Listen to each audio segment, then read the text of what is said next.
Hey everyone, Accel here, and at the tail end of week 3 of SCL, we're back with another EU recap video, and we have the usual goons. We have Adam, Indigo, Plateau, LNumbers, TSR, and myself, and this week we have a new guest in KM. You can say hi.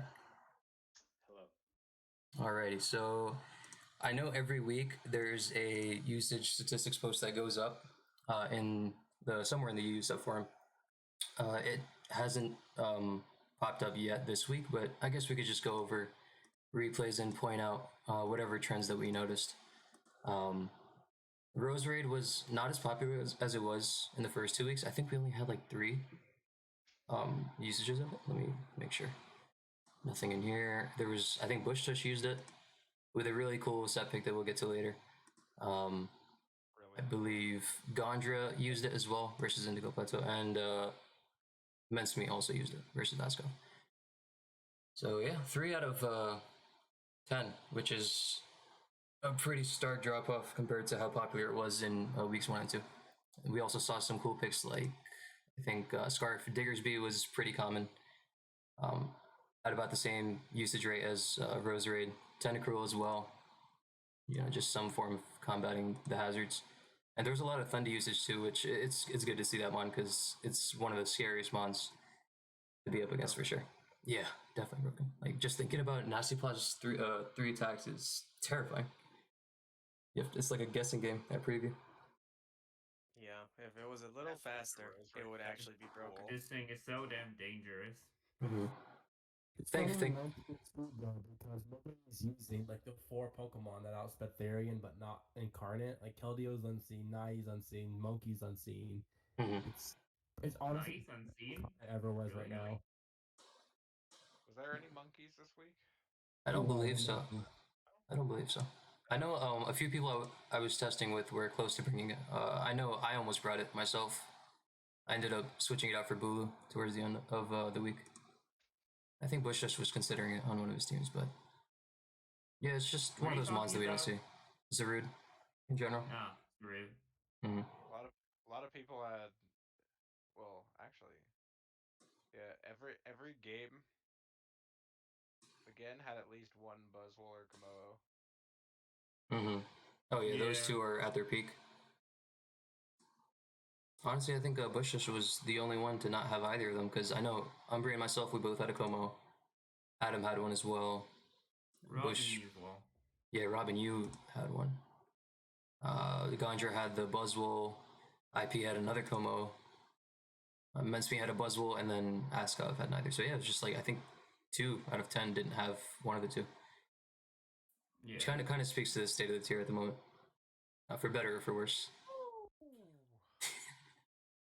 But yeah, I guess we could start. What's up? I did not understand you. Adam, what did you say? Adam, we can't hear you, like, properly. You can't hear me? Oh, you're good now. You're good now. Now it's better. Now it's gotten better. Yeah, you're good. I guess we could start getting into games then. I pulled our little group here, and we all agreed to go over my game versus Umbry, so I guess we could save that for last. But for the others, we can go through them, just have like a general overview. I think it would be simplest to start with Clark's game versus Rob, because that was, I think it was 8 turns? Yeah, it was 9. 9, here, okay. I'll review it. Clark is a cheeser. Rob had taunt, he didn't taunt the Como, and then that lost him the entire game. Game over. Wow, that's record time. Thanks a lot, Cheesecake and Pansy Wiener. Well, no problem. Honestly, I can't agree with that description more. That's literally what happened. He should have just taunted there instead of EQing. Mm-hmm. And then this team just got Yeah. every single kill against Rob's team. Yeah. It is a great underused here. A lot of people have been using like the bulky rock set, but this game showcases how dangerous any of Como's setup sets can be. This one being Clangro Soul with Throat Spave, of course.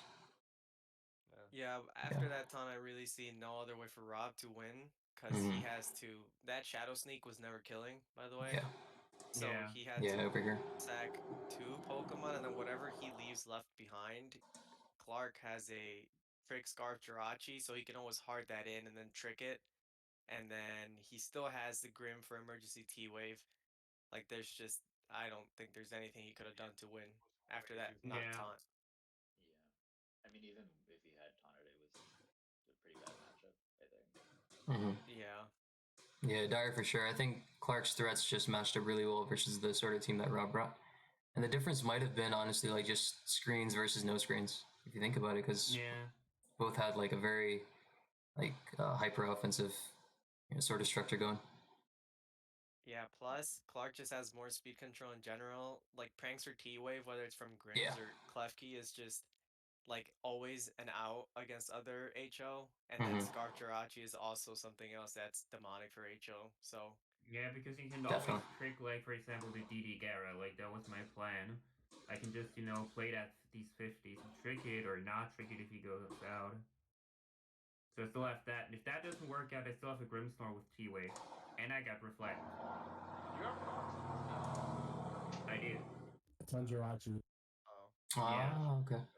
But Clark, yes. I gotta ask you the million-dollar question. Are you ready? I cannot hear you properly. Alright, Right now. I'm gonna ask you a million-dollar question. Can you hear me now? The $1 million I question. hear Let's a hear it. little bit better, yeah. Are you gonna choose for a third straight week? You're gonna find out on Sunday. Not Oh, Sunday. boy. Well, with that being said, X out of this game. And let's move on to the next one. Oh gosh. Let's see another Kamo sweep. It's a good time. Whoa. All right. I think we covered that one pretty nicely. And 9 turns. There wasn't much to cover. Get the U Discord and tell them to fix the tier. Please, yeah. It's honestly high time that you did something about this tier. But That, I mean, Kamo. Shifts are gonna happen next week anyway, so. they cannot come soon enough. I think I'll just leave it at that. All right, we have Adaam versus Bushtush, which had a very interesting turn 1, which you'll see over here. We've seen, yeah. That is not the use for that turn one. Oh, that was so cool. Interesting to some, like, dire for others. Yes, I agree. Are we calling this tech cool? Yeah, like because like back when I used Roserade versus Accel in week 1, I was actually thinking about Dazzling Gleam as well. I just thought I got it, and I was just like, dude, that's great. But then I was just like, yeah, I want another 4th move, and Leaf Storm does a lot anyway. But Dazzling Gleam is cool. Yeah, it's been cool to see Dazzling Gleam and Shadow Ball. It's effective, Yeah. but like to me, this is just kind of like a indication that Kamo needs to be banned. Yeah, I'm I also feel like if really you're gonna on that. run this, you should at least run enough special attack to actually kill it. I don't know. To grab the KO. Yeah. Yeah, it didn't kill. That was a little bit weird. What was the roll on this? You also I want was about to enough calc it. to be able to live if it sets up. The book is that's not Like, what's defensive should always go with Life Orb. I know that. Like, Life Orb always kills. Yeah, I think it just Yeah. have special attack investment or not much. I think it wasn't it defensive, Kamo? Oh, I guess. It was. So if the Como didn't have any Value. sort of specially defensive bulk, then the roll is 92 to 109, assuming it was offensive Rosary. Wait, did that rule even change I just don't now? think it was offensive Rosary. It could have been, because Volcanion takes some pressure off of it, like for defensive purposes, versus like Primarina and such. Yeah, to an It might be extent. one of If you have those offensive like Volcanion leftover plus maybe. offensive Rosary, I still don't think your Moonblast switchings against Primarina are too good. Mhm. But he did have Synthesis. Yeah, it could have been bulky, like for Keldeo at least, which I could totally see on this team. But yeah, I didn't really want to mention Keldeo because it kind of sucks right now, but it's only a matter of time before we see it. it's still something to be respected. Yeah, for sure. I think it'll be better depending on what drops we get, Mm-hmm. because we're predicted to get like Skarmory and the Sand 4 Tyranitar Excadrill. Are we getting Tar? I don't think we're getting Tar, are we? Just Excadrill. Yeah, I just think Excadrill. we're getting Scarm, Hydreigon, Hydreigon. Swampert, Manabus, yeah. Oh, There was one more, like Montgomery, Mandibus, Hydreigon, I kind of sped through this game, but after Swampert. I think we're There was a probably fifth one. There was a fifth one, I believe. we'll get to it later. But just Yeah. skimming through this game after Como was low, like I saw Bush got like some really good early game momentum with his Crocodile because, like as you can see, even like Gmo doesn't want to come into it and lose its item right away because it's Yeah. more of like a long term like win condition, so you just want to keep it as healthy as possible. Yeah, Molt's good, but Molt's Molt actually can actually win if you like manage to chip certain stuff. Yeah, namely Celestial being the big That's one. all Yeah. you really need. That and then maybe Volk. And then once you get Yeah, those kind yeah, of low, those two. then So you gotta hit Hurricanes if you have it, or flinch air slashes. Mm-hmm. Bush's team was actually pretty significantly weak to opposing Crocodile because when you kind of Oh, cut down yeah. dark resist, True. Nothing wants to come in Yeah. on knock. Yeah, for sure, for sure. We see like the first instance, at least this week, of Roserade versus Tentacruel. yeah, more people should definitely use Tentacruel. It just like ghosts are kind of hard to fit on your team. I mean, they can. You saw Accel use Chandelure, and there was an Aegislash this week as well. But at the same time, they're not the greatest switch into Tentacruel either, so it's really hard to spin block. And Yeah. it just sits there and blocks Roserade from spiking up all over you. So you Yo, should great pause it on that flamethrower, by the curve. way. You should, by the way, great flamethrower. On turn Yeah. 10 or Oh. 15, I believe. Yeah. Yeah, because Adam was talking about after this, Bush preserved the 22% crook. Mm-hmm. And I know, like, Adam and I talked about this, like, briefly. If he would have knocked again, which is, kind of a wild play, Yeah. on the Shao, Azov, like, kind of just soloed. Not soloed, Yeah. but, like, long term, it would have looked very hard to beat. Yeah. And I remember when I was watching this game, I was like, all right, there's no human that actually goes into Shao here and Mhm. saves a 22% crook, but it did happen. Dude, that play Yeah. was cracked as fuck. High risk, zero reward. I was pissed. It's Yeah. tough. Am I the It's tough, only one man. who knocked on turn 15 instead of rocked? I actually knocked it. I would have knocked it. I mean, it's valid. Yeah, it's a It's good valid. knock. It doesn't really lose anything. Yeah. I think Bush was, judging by the way he was Just playing, like- he was trying to pressure Tentacruel as much as he could, Rock up and then pressure Just and force like it. everything else. force it into like certain situations. Yeah. Yeah. Just I have no CC resist. It's a resolve, and then he's sacking it when he's so far ahead. I didn't think I could win unless I get rid of this somehow. And right here too, he gets another opening. If I burn this, or if I had knock on my Tentacruel, Azalfa does the same thing and kind of Yeah, clues that towards could- the end. Yeah. Yeah, I the burn here was don't an get opening for like sure. why he even like risked that here. Weird Like, Tentacruel, the yeah. coverage, I think it was. It was indeed the Como coverage, Hell yeah. The Gleam. Okay. the groomer. The Respectable. Gleamer. One Gleamer to another this game. I think the burn, so like Shao cleaning me was inevitable unless I flinched down Celestial up. Didn't happen and I lost. Mm-hmm. Yeah, Celesteela can check it in a pinch, but with lefties knocked off, it's a death sentence, honestly. And yeah, from here on out, I think Bush just rides his advantage. I think this was the Here- last turn that we should maybe go over. I don't know what the Yeah, rule here is. I'm sure you calced it, Adam, but I think the only way of winning is if you could like somehow roll Agility. a sub 50. Yeah. Steam eruption. roll Yeah. an agility. I agree. Mhm. I just misplayed there. It was a 48% min roll, so like Oh, okay. 1% winning, but bigger than 0. Yeah, Bigger than and zero also for sure. burns over it. Agility. Yeah. Yeah. Like, And then flinches on Steela to follow it up, but yeah, definitely doable in this game. I mean, yeah. And you were Like also agility. +3 because of Berserk, so you might have Yeah, you only still needed need a what, one flinch. flinch? Yeah, maybe two. Yeah, you need one flinch. Yeah. But Maybe two with protects. That does so much. Mm-hmm. all right. Yeah, Well, at I this think point- that's enough of that game, and that's already over then. So Yeah. Yeah. We both had balloon coverage on Mon's Wall by Como, just to show you how powerful it is.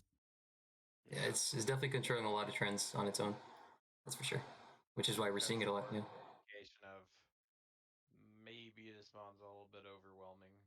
Well, I mean, that game, I don't know if you really need to go over it a lot. I mean, it was basically just IP dominating, like, from turn onwards. I don't think, like, Gondra, that thunderous set. I just remembered it now. It's ugly. The crack That cocaine. was so bad, that thunderous set. Mhm. I It, hate it it. was different. I think Yeah. I the thing didn't that's hate it. talking about is the fact that like IP's MVP of this game was no doubt Aegis Slash. It fired off like 16 attacks and shipped half his team down, and you can see why. You can see how Gondra has a Jirachi walled by Aegis Slash, a Shadow Ball Rosary, which is not the best Aegis Slash check, a Thunderous, a Scarf Diggersby. These are all Pokemon that can't handle it well, and In it the just long had term, yeah. yeah. Hmm. I agree I feel 100%. like Gondra had like a better chance if that Thundy was actually, 3 attacks with like good coverage. Because like if you look at IP's team and you look at like, I don't know, Thunderbolt, Psychic, and whatever his last move, like just like something like even those two moves are already looking good. I think Knock could have been good too because I remember AG was forced in a couple times on Thunderous, and Yeah. leftovers would have been massive. Also getting a knockoff and like a Well, it potential was a Scarf knock, right? Diggersby switch in. The Thundy I don't was remember, it U-turn was like psychic, T-bolt, it defog. was like I'm saying I could have done more. yeah. Yeah, and then what was I gonna say? Oh yeah, the Shadow Ball. We saw the Shadow Ball rose before too, but then it's like Black Sludge here, and I didn't even bother calcing it. I just figured after I got the first crit, he wasn't gonna let Rose go that easily because then it looks much harder for him without hazards and the pressure and stuff. So, but then after I saw Shadow Ball, I obviously knew that my Como is just free every time. Although I did get Tox, but I didn't want like AG or Tentacruel to get paired because I expected a Thunder Wave, not a Toxic. Yeah, definitely on Jirachi. I would have expected the same.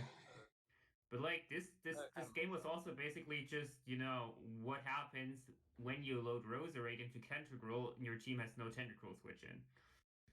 Like Tentacruel was so Yeah. damn good in this Hmm. game. For sure. I also think that IP played that pretty good, by the way. Yeah, Like he he got played some his like pretty good played his turns. Unicross really well too. Yeah. The Yeah. game really showed off the power of it. All I'm I did saying just wish is there was a best whoever. Shadow Ball though. Oh, which one?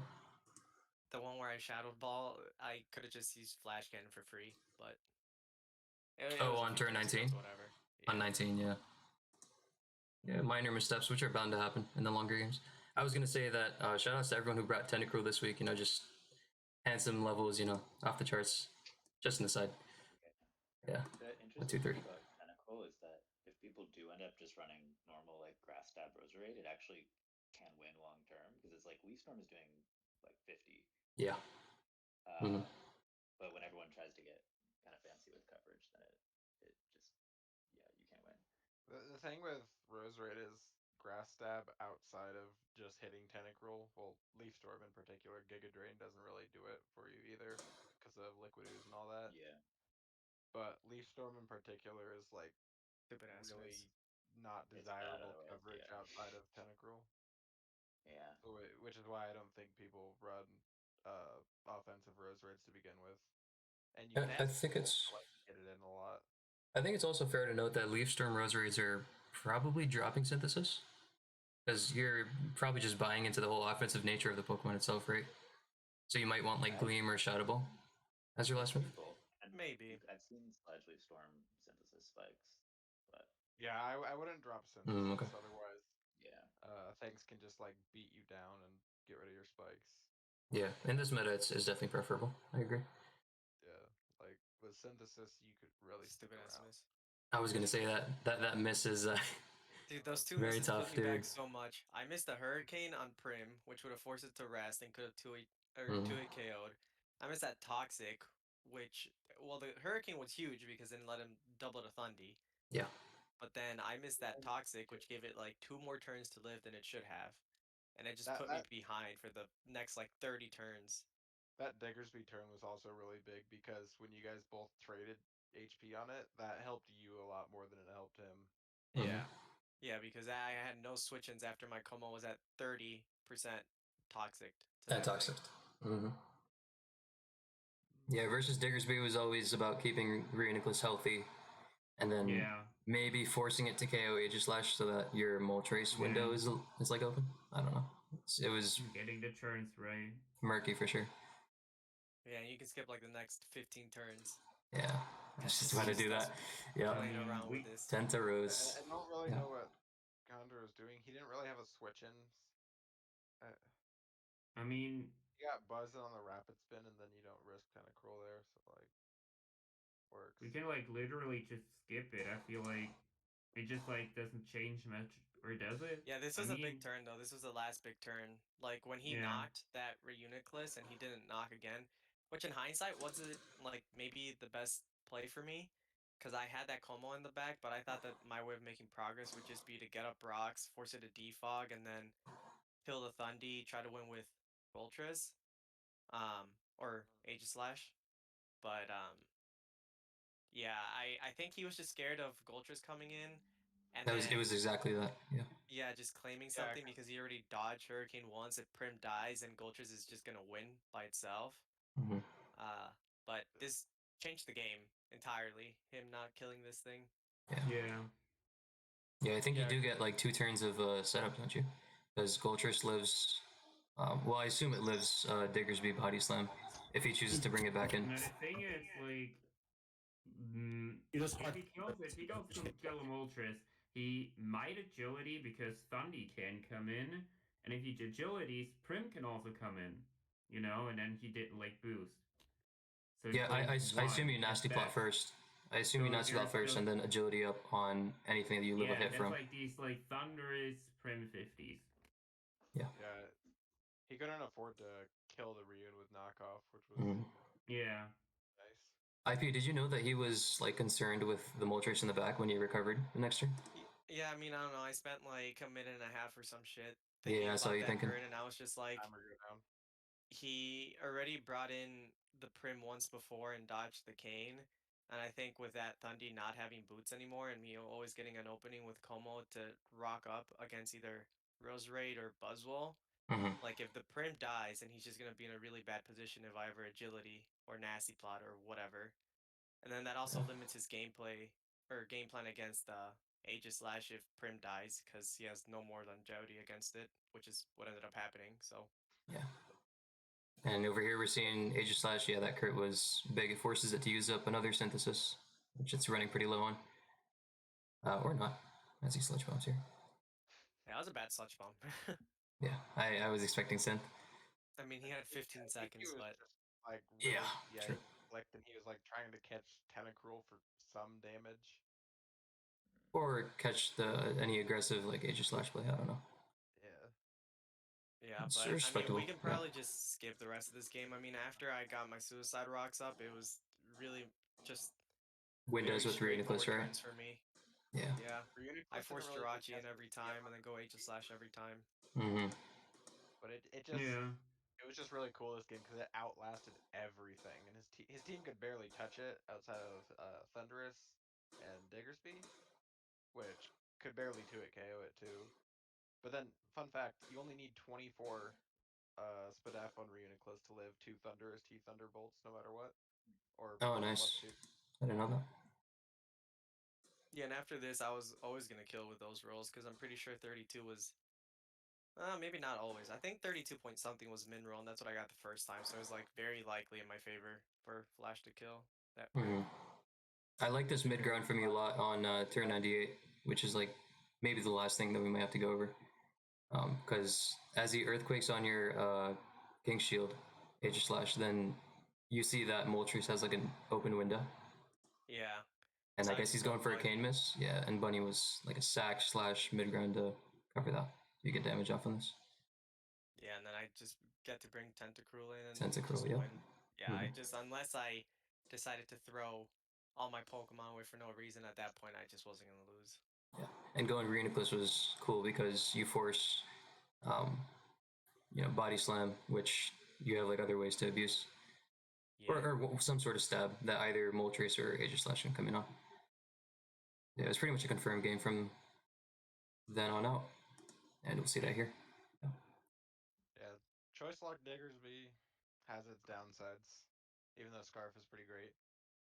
In this game, it was especially awkward, just because Aegislash and Moltres were so scary for Gondra to handle, especially in the long term.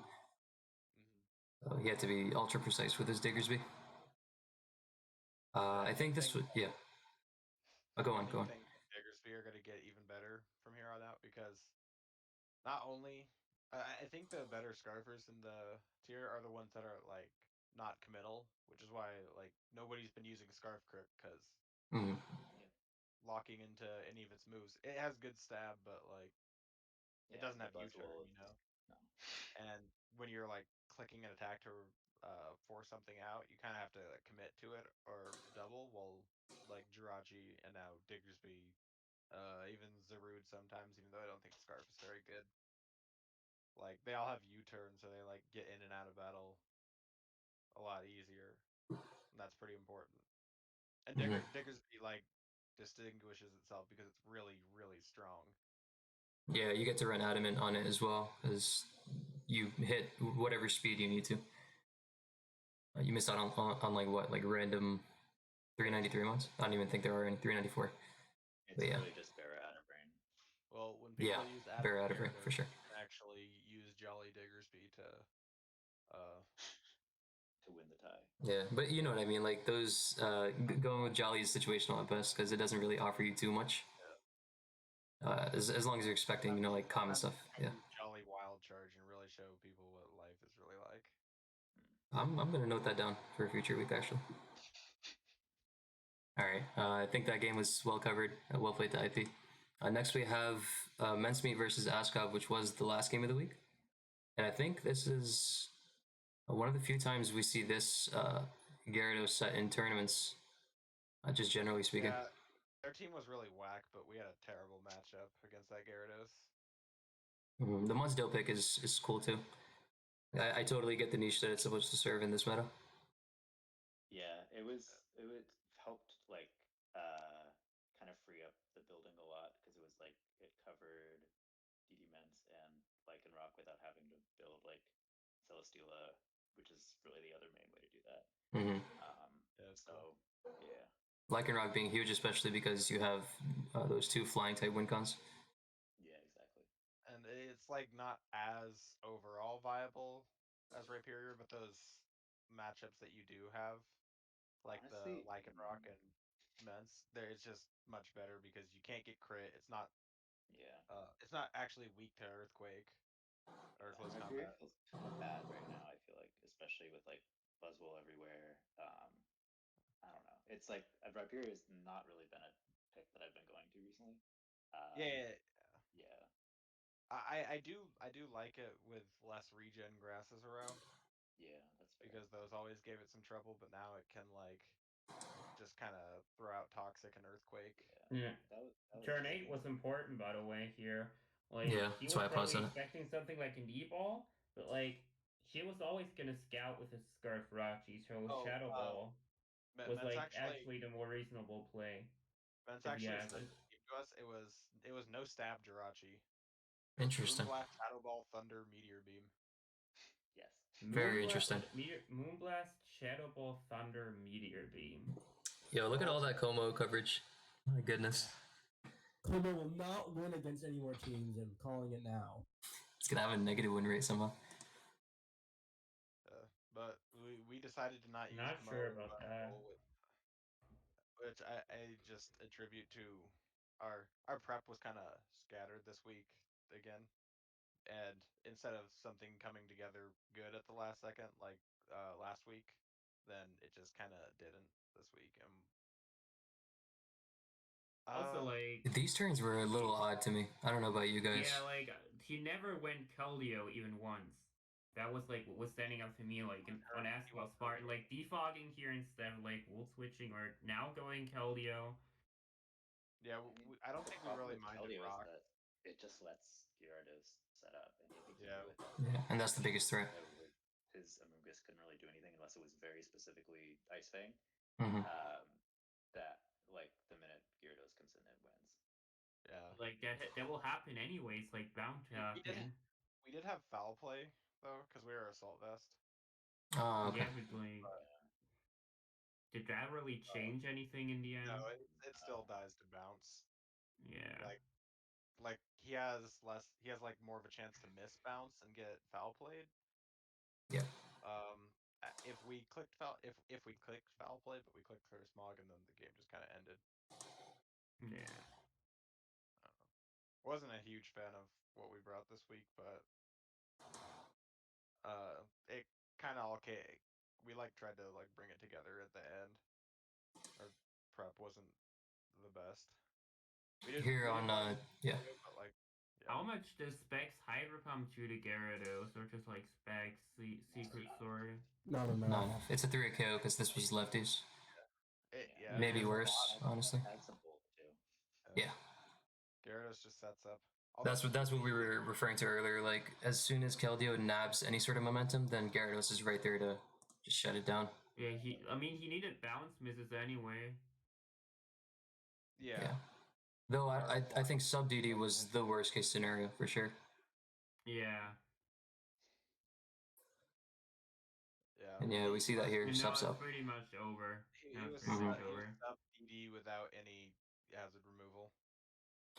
Yeah, that seemed a bit off to me too, but I guess he did a decent job of denying her hazards in the first place. So, just kudos to him for pulling that off. There were definitely some interesting sets there, like that Jirachi and that Gyarados, and just like Mudstale in general. Interesting team. Buzzwole was also Scarf without any coverage for Thunderous. It was what was it? It's Leech Life Code CC Combat, Earthquake, Leech Life, CC, Dual Wing yeah, Beat. Dual Wing It Beat. was Whoa. Dual Wing Beat, let's go. I love seeing that. Dual Wing good, but at the same time, how did it not Like, have? don't you always want at least Ice Punch or something, or T Punch, or Yeah. Cone Edge, or something? I don't know. It wasn't. I don't know if there's that much that. I mean, Thunderous was I think the main thing it kind of would have covered, but I don't know. With this team, I feel AC is enough. Truthfully. I don't know. I don't really like teams that are completely slower than Thunderous. Obviously. I think the Scarf Buzzwole didn't actually have any coverage to actually put pressure on it. Yeah, Thunderous looks really damn good versus this. I think the way the team was designed was just to swap around the typical roles for Rachi and Buzzwole. Like Rachi typically being Scarf and Buzzwole typically being some sort of roost pivot. Yeah, did you reveal anything on Gmold, or was it Double Dance as well? It was Rest Talk. It was Rest Talk, yeah. Okay. It was Rest Talk Hurricane, I think. I'd assume as much, yeah. Yeah, I don't remember seeing it a lot. Just didn't pay attention. All right, and then we just have one more game to cover, and then we'll get into predictions. Yeah. And umbry versus Accel. I just want to say Accel's team is so cool here. It was a bit slow. One more thing, I like it. How different is Umbry's team to what PDT brought last week? I just remember the same three. I remember. Were there some differences? I didn't check. The Dragon Spam is definiting reminiscent. Thundi over Wash Tom Amungus. Okay. Yeah. Okay. The Jirachi was also a constant, yeah. Wash and a Stealth Rock Jirachi. Yeah. Pretty similar. Just in terms of mines. Yeah. Yeah. You see the drag spam there. Yeah. Yeah, the drag spam's cool, but it's a weak to Primarina. Yeah. Weak to Primarina, dude. It's straight up 6-0'd by lead Prim. I'm pretty sure the Kamo is Poison Jab. It's not 6-0'd and Zygarde and Dragon Dance Salamence both put some pressure on it as well. Yeah, I guess you're just supposed to muscle past it with this sort of team. Yeah. I'll go back to the turn one. Put some pressure on it, but it's so hot. Go back to it for sure. Yeah, that turn one was great for Umbry. Like that turn one was crazy good. I did not expect eject back, honestly, even though I have seen it before. But yeah, the way she then the Rachi, that was just I swear, games being decided and swung by whoever texts for Como and gets it. We saw this, and that gave Umbry a massive advantage. We saw the Gleam on the Como. We saw IP Draco and Como week 1. You was just fucking Como. Como and its lures, exactly. Use Como or put fairy coverage on random bullshit and hope it works. I think we've covered the Como topic enough. Yeah, let's move on to this game. Yeah. Turn 3, this was a little risky on my part because the Thunderous could have had knockoff, and you can immediately see why a knocked off Celesteela is very bad with like a DD Mence in the back. There's a Salamence. There's a freaking Salamence. Yeah. Here we see the quite an interesting pre-marina set. Yo, imagine like her scalding there and getting a Squelper. That would have been bad. But like also good stay on your part. You probably predicted like Ghoul or Tentacruel. Yeah, it just happened to work out for me. But yeah, this time I'm forced to preserve it because it's already getting kind of low. Heavy, what am I trying to say? Heavy slamming the Primarina there is actually pretty decent for Diggersby too. You just make sure it's in range of Earthquake. One less body slam check, exactly. Because Rachi doesn't want to come in and get paralyzed. The double claw talks was cool. I was getting wrapped up in like this like U-turn volt switch vortex, so I had to break out of it somehow. Like at this point, since the nature of my team was pretty slow paced in general, outside of Scarf Diggersby, I had to get back into the game somehow. Yeah, which is make some aggressive reads, and she probably predicted Taxier now. Toxic. There you go. Yeah, that was a really good move. I thought it was a real toxic there too, because you were behind, like you said, and now you're honestly. One thing I thought you were ahead, like high key, with 2 toxic Pokemon and Bulu to wall half the team. Yeah, Bulu was huge too. Like I know a lot of people have been like shitting on this one, but it did exactly what I needed for it to do on this team. It's definitely underrated. Yeah. Like grassy terrain is annoying because it impedes your offense a lot of the time, but it also impedes your opponent's offense and gives your Pokemon extra recovery. It's nice. Yeah, this is particularly Chandelure. My rocker? Sorry, my last move on. You're cutting out. What did you say? Your last move on Bulu. It was Swords Dance, Synthesis, Horn Leech, and Darkest Lariat. Yeah, Darkest Lariat.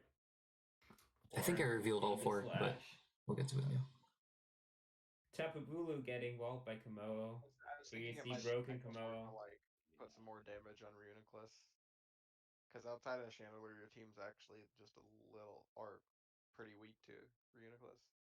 Yeah, I tested versus it a bunch throughout the week, which is why I felt the need to put Synthesis on it. Because I had Zen Headbutt before, but Bulu's actually a really good pivot, and I could utilize it as such more with Synthesis on board. Yeah, for sure. The mons that it holds off well are mons that are really nice to hold off in the first place. Yeah. Even though grassy terrain is kind of annoying for offense. Yeah. I liked it a lot with the Chandelure. That was a good pairing. Yeah, Chandelure, Como, Tentacruel, like all 3 become immediately more annoying. Your Diggersby just Earthquake anyways, even though it was in terrain? No, I had a high horsepower on it. Oh. I figured, but didn't want to assume. You assumed right. Terrain is big over here since I get to live another hit, since Earthquake is nerfed temporarily. Poison Jab on Komo. Wait. Last move would be Fighting Stab, right? Or I don't know. It could have been anything on this offensive sort of team. Yeah. That makes it even worse against Primarina. Uneject, it's probably close combat. Yeah, I mean, I guess. Yeah, it's like probably close combat. Yeah, here you see Bulu putting in work again, and Mence comes in for the first time, which starts this particular sequence where I think Celesteela gets low. Yeah, she Dragon Dances up. He didn't outraged. And she outraged immediately, which I think kind of made sense, because then she could, because if she just like bowls over Celesteela, then Jirachi can flinch everything, and that's like a win con. Or you just Healing Wish the Salamence back up, which she ended up doing later on. There's this turn you heavy slammed. Yeah. Yeah, I wasn't like, why didn't you check? Yeah, I thought you should protect first, but she could have switched too. No, she was locked into outrage. She's locked into outrage. Yeah, it was another minor mistake on my part. I definitely should have protected. Oh yeah, okay, she did get the 3-turn outrage. Though I was concerned that I'm not 100% sure. Doesn't outrage like reset on protect if Only if it wouldn't. No, it resets when you like go hit a fairy. Like when you go Bulu, it would reset. On protect, Not Okay. on protect. it only would confuse on protect if it would have been the last turn anyway. Yeah. I see. Because that was the third turn, I think it would have confused regardless. Yeah, health on Steelo was key for sure. I definitely could have played that sequence better. But here, we saw in the previous turn, she healing wishes Mence all the way back up, making it an immediate threat because my cell steals at, what, 25 after rocks? Yeah. Yeah. So I'm forced to body slam here, try to get a paralysis off on it, just get some sort of damage off. And here, we both have a mutual brain fart, you could call it. Yeah. I should have stayed in because Diggersby has incredibly high odds to live a +1 dual wing beat. And if she outrages, then I have Bulu to knock it out the next turn. And her play was to go for dual wing beat and hope to crit one of them or just get the roll. But we both kind of lose sight of that, as you can see over here, judging by her immediate reactions. She outrages as I mistakenly sack Tenna. Bulu comes back in, and from here on out, Bulu just horn leeches and wins me the game. Yep. Cool. Yeah, close cool thing game. about Boo is even when it got toxic, like the grassy terrain offsets the toxic damage for a couple turns too. Mm-hmm. So it really got to stick around. It only used 2 synthesis, even though it got toxic by Mon that it otherwise counters. Yeah, I think that was partially due to Umbry not abusing it as well as she could have. Like she could have pulled off doubles from like Zygarde or volted from Thundi into like say Jirachi. Please, But yeah, please, it's tough to do that. please use Thunderbolt and U-turn Thunderous instead of Yeah. Volt Switch. Why you don't like mono volt switch? What's wrong with mono volt switch? There was a time I thought it might be cool, but then it just didn't work out. Please, Thunderbolt. Yeah, I feel like that's Thundy's like big strength too, just firing off strong ass thunderbolts. I think I agree with you. Yeah. I like Toxic on it with Psychic U-turn. It like solves all of its 4 moveset syndrome. It does cover a lot. Kind But of yeah. more. Well, there's the Aegis Flash. Yeah. Though you can pivot out on it and initiate other sorts of momentum. Aegis Slash ain't a Thunderbolt switching. Yeah, no. That as well. But yeah, those are 5 games. We covered it pretty aptly. Now we have predictions for Week 4's games, which I have in front of me. We have Umbry versus LNumbers, Bushtush versus Indigo Plateau, myself versus mncmt, Adaam versus Askov, and robjr versus Gondra. I guess we could start from the top.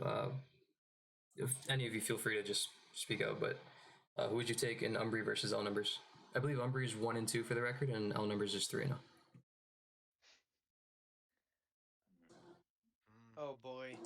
I'd say Clark definitely has the momentum right now, and I mean he's just gonna bring another Komodo again, so it's gonna win. You think Clark cheeses for the 3rd straight time? Not necessarily Who knows? cheese, but just a setup Komodo. Yeah, if I was Umbry, I would definitely pack like as much counterplay as I possibly could. Yep. The real tech Sylveon is Ditto. Scarf play ref Jirachi. Just to drop that. That's what you need.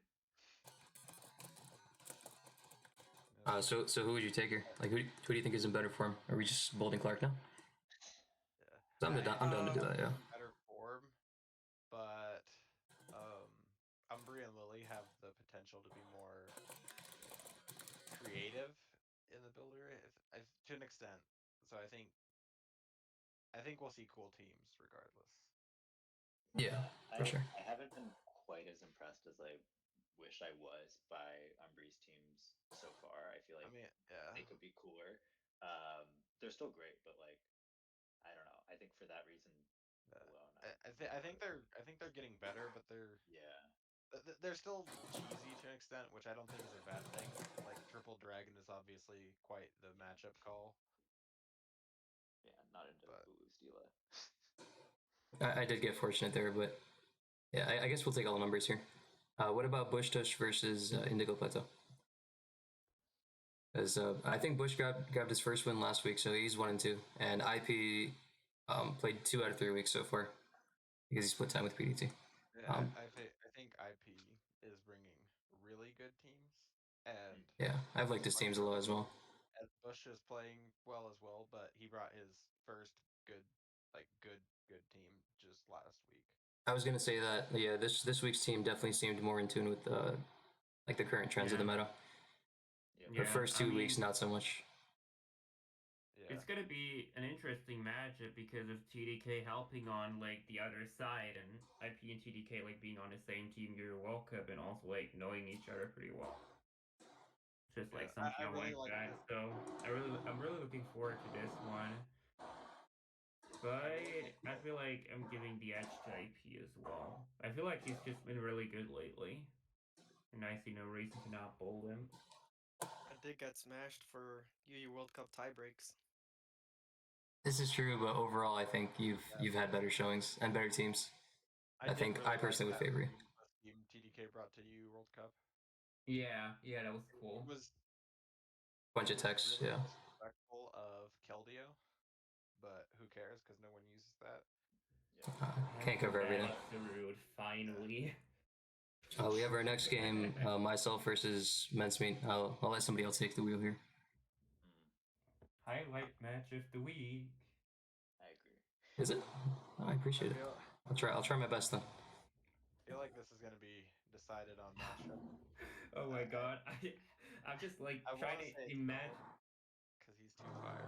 Sorry, go on. Yeah, no worries. Like, I'm just like already excited to like even think about what Highways is plotting right now. Yeah, because we got like Men's team last week was like so. Oh my god, it was like weird, but also so damn fire. Like, there could literally be anything coming. Yeah, we got decimated in the builder last week. Like, you don't know. I don't know how to counter team that core between Mets and Highways. It's working out so well. I have my work cut out for me in that regard for sure. Like they could load up anything. There was like Barraskewda week 2, Gyarados week 3. Even the week 1 team was cool. I think I had a Tornadus. Yeah. I've liked their teams a lot. It'll be a fun one for sure. Yeah. I think this is my highlight of the week too, and I'm gonna go against what I usually do, which is automatically bold Accel, because I think both have played very well. Accel had an unlucky week 1. He should probably be 3-0. mncmt is 3-0. So I think this is a very even game. And both have brought very creative teams, but I'm still going to give the edge to mncmt just because he has a 3-0 RNG or not. And like I said in the last cast, in his games there just hasn't been a single turn where he's slipped up. And if I was being picky, I could have said that last week, for example. Accel switching out to Tentacruel was a potential choke. Whereas I don't think mncmt has slipped up a single turn this whole tour from what I've seen, even though I haven't analyzed his games extremely closely. So I'll probably give the very, very slight edge to him. Yeah, that's cool. We can bold him. I can definitely see that. Like, it's going to be a close one regardless. Looking forward to it for sure. We have Adaam versus Askov next. I turn to shut up. I mean, you could say what you want, but I think both players have struggled mightily. I could cross out Askov and write Jakeblade 098 there, and I know who I would bold. I think Askov should technically be 2-1 as well if we're looking at his game versus PDT. Yeah, but he is 1-2. Adaam is in a bit of a slump himself. But I think the teams are also going to be a delight coming from both sides in this particular matchup. I'm just like interested to see how Askov does right now because he did seem a bit down like after that last week. So it's just like gonna be like how he deals with it and like how the building goes. Like if they're gonna decide, okay, it's time to step it up again. And yeah, our prep was kind of all over the place. Everyone just disagreed all week, but I don't think we'll have that happen again. I think I still rate Adaam highly. I think more so than anybody else, given current records or not. Like I would even place him above myself because I don't think anybody else is as good of a builder as he is, and yeah, I just trust him to pull the right triggers as well, and I think I would give him the edge here. I feel like you have to. Like Yeah. Adam's still top tier, 03 or not. Yeah, I think Askov has been pretty solid. And I mean, I'm just probably gonna be on the Adam Love train, but I mean, if you look Same at here. his past games, saying that he's 0-3 on the surface is just, I don't know, it doesn't feel right because his week 1 game was literally 2 turns that just came down to rolls both times.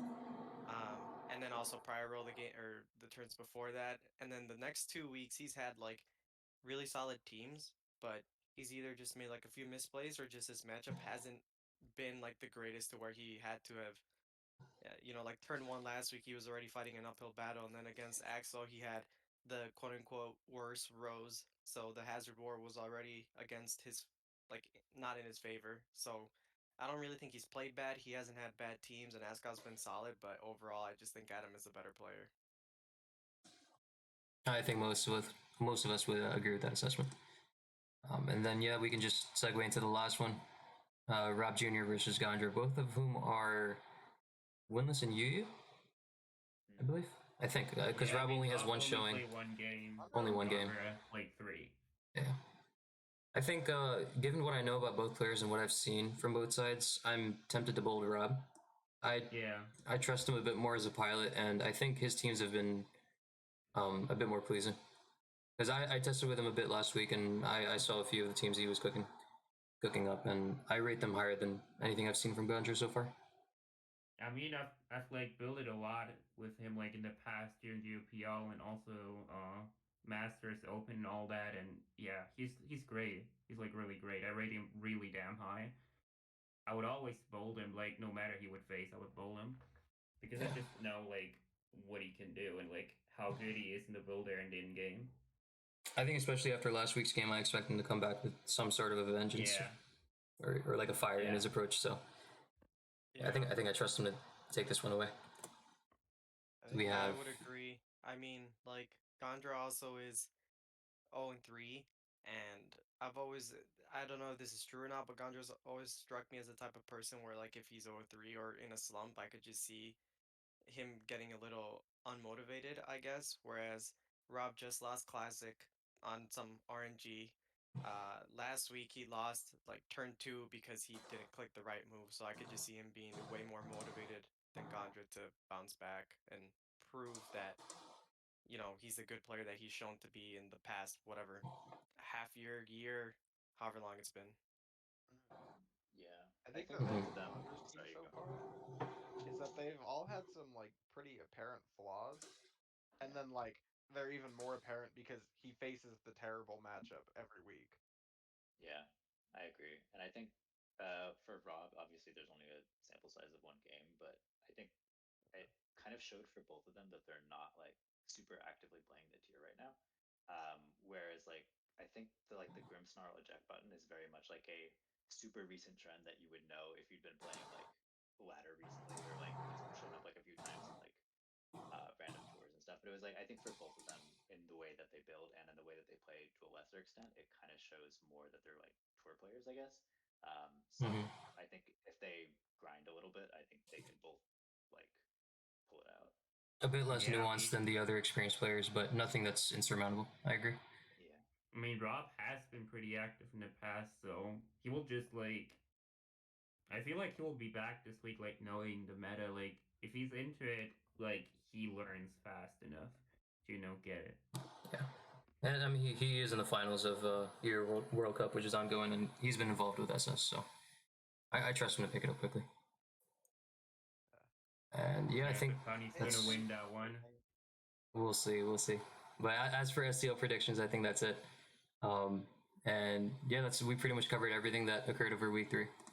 Are there any closing thoughts that you guys want to add? Maybe a little bit of beef between the people who might be facing off this week. Any last closing messages? I'm gonna start. If Clark cheeses again, then I am permanently subbing PDT into this pool, and I'm telling all of his ops to cheese him for the entirety of the tour. So Honestly, I'm just kind of looking. Honestly, forward now I am actually tempted to do it. You know Just what? because. I'll say something else too. If Clark, if you cheese for the third time in a row, you're not welcome on my channel anymore. You're welcome, Umbry. Okay, now I'm actually even more tempted. Umbry, you're welcome. You can expect no cheese this week. I think the whole site, especially you, is cheering for Umbry because Clark is a cheeser and we do not tolerate cheesers on this Dude, cast. you have been Not in this cheesing community. all of UUPL, and I am not a cheeser. I just know it's good. So don't True. question my team Not choice. It cheese- was the right. not- It was the damn right one, and I would have made it all over. All right, and We'll we do it will all resume again. this beef next week. But until then, I'll see you guys later. Peace.